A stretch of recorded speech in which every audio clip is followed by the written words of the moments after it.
देखिए, आज कल एडवोकेट अल्ताफ़ अहमद की पीछे दी हुई थी, तो आज पीछे थी। अदालत ने उनको MCR दी, उनकी तरफ से एडवोकेट वासिफ साहब ने आर्गूमेंट किया था अलग अलग रोल हिसाब से।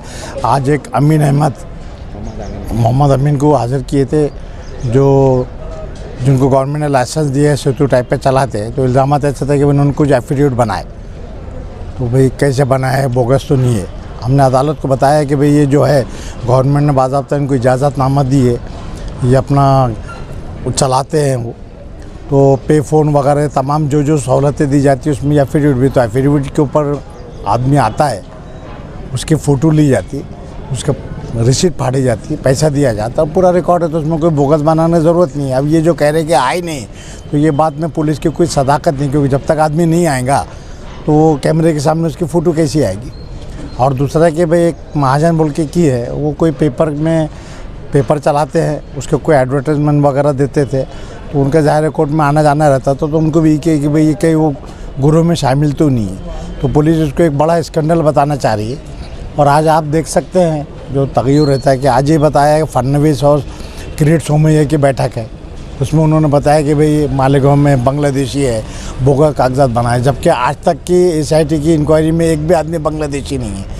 अब ऑफेंस जो रजिस्टर हुआ है कि भाई जो कागजात इन्होंने दाखिल किए, कागजात गलत है। जैसे कोई धुलिया जलगांव का रहने वाला है, उन्होंने यहाँ लिए, तो धुलिया जलगांव के रहने वाले, लेकिन अगर आके वो मालेगांव में कई साल से रहते हैं और मालेगांव का राशन कार्ड है, मालेगांव का आधार कार्ड, तो जाहिर है वो यहीं बनाएंगे। वो जिसकी पैदाइश नहीं, अगर धुलिया की पैदाइश होती है तो फिर दोबारा बनाने की ज़रूरत नहीं है। जन्म दाखिले इसीलिए बनाए जा रहे हैं कि भाई उसके ऊपर दाखिले के नोन नहीं है बोल।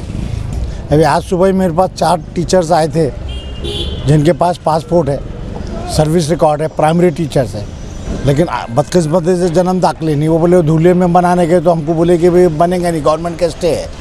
हमने बताया कि हम लोग जाके आए थे बॉम्बे में, हम वहाँ रीट दाखिल करे, सिर्फ मालूमात देख के आए, उसको वक्त लगेगा। कितना वक्त लगेगा बोले 2। बोले हमको हज को जाना था, उसके लिए अब ज़रूरी है बोले।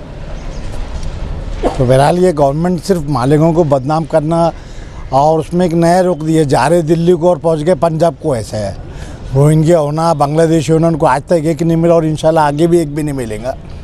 तो सब ये बदनाम कर रहे हैं, कुछ ना कुछ करना चाहिए बोले। जहाँ तक ये कागजात के बारे में केस कर रहे हैं, तो ये भी हवा बना रहे हैं। 2-4 वकील को भी डाल दो तो क्या आदमी डर जाता।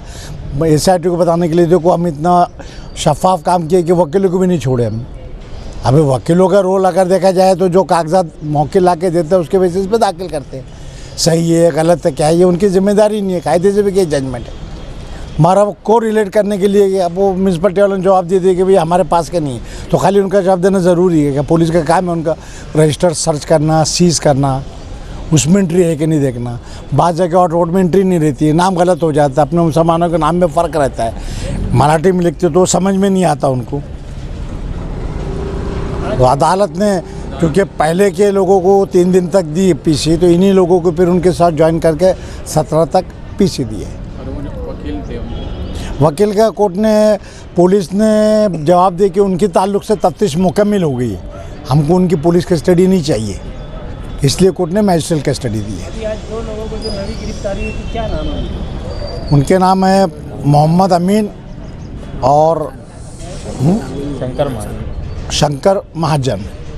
शंकर महाजन प्राइवेट काम करते हैं, प्राइवेट आदमी, उनसे कोई वकील नहीं, कोई ताल्लुक नहीं उनका, लेकिन वो पेपर में एडवर्टाइजमेंट वगैरह देते थे। जो कि पुलिस ने, इन लोगों को कहना था कि भाई ये जन्म दाखिले देने के पहले अखबारात में भी नोटिस दी गई, तो नोटिस कौन दिया? उसने बोला हम छापते पेपर में, वो लाता ले जाता था, इसलिए उनको भी कि ये कोई गिरोह में वो इन्वॉल्व तो नहीं है बोल के उनका भी नाम लिया गया। माइनॉरिटी डिफेंस कमेटी की तरफ से मोहम्मद अमीन और शंकर महाजन का केस हमारी लीगल टीम लड़ रही है। पुलिस मुसलसल दबाव में काम कर रही है, ये अब सबको दिख रहा है। आज जो है हमारी एक मालूमात है कि मालेगांव के सवाल पर मुख्यमंत्री से किरीट सोमैया मिलने वाले हैं, और वो कहीं ना कहीं जितने लोग पकड़े जा रहे हैं, मीडिया में ऐसा मैसेज दे रहे हैं कि 3 बांग्लादेशी पकड़ा गए खोटे कागज़ पत्तर बनाने में, 2 बांग्लादेशी पकड़ा गए खोटे कागज़ पत्तर बनाने में, फिर 2 और पकड़ा गए। तो लोगों को ऐसा लग रहा है कि मालेगांव शहर में गलत पेपर्स बनाकर बांग्लादेशी और रोहिंग्या पकड़े जा रहे हैं। ये पहला मैटर ऐसा चल रहा है जिसमें पुलिस ने अभी तक एक भी प्रेस कॉन्फ्रेंस नहीं ली।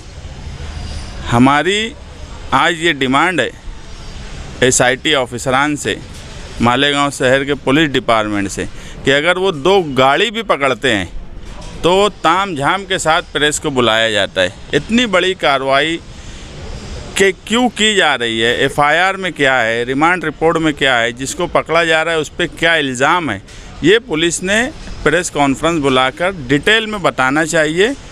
नहीं तो हम यही मानेंगे कि पुलिस सिर्फ दबाव में, एक पॉलिटिकल प्रेशर में तो काम कर रही है, मगर पुलिस ये चाहती है कि मालेगांव शहर बदनाम हो।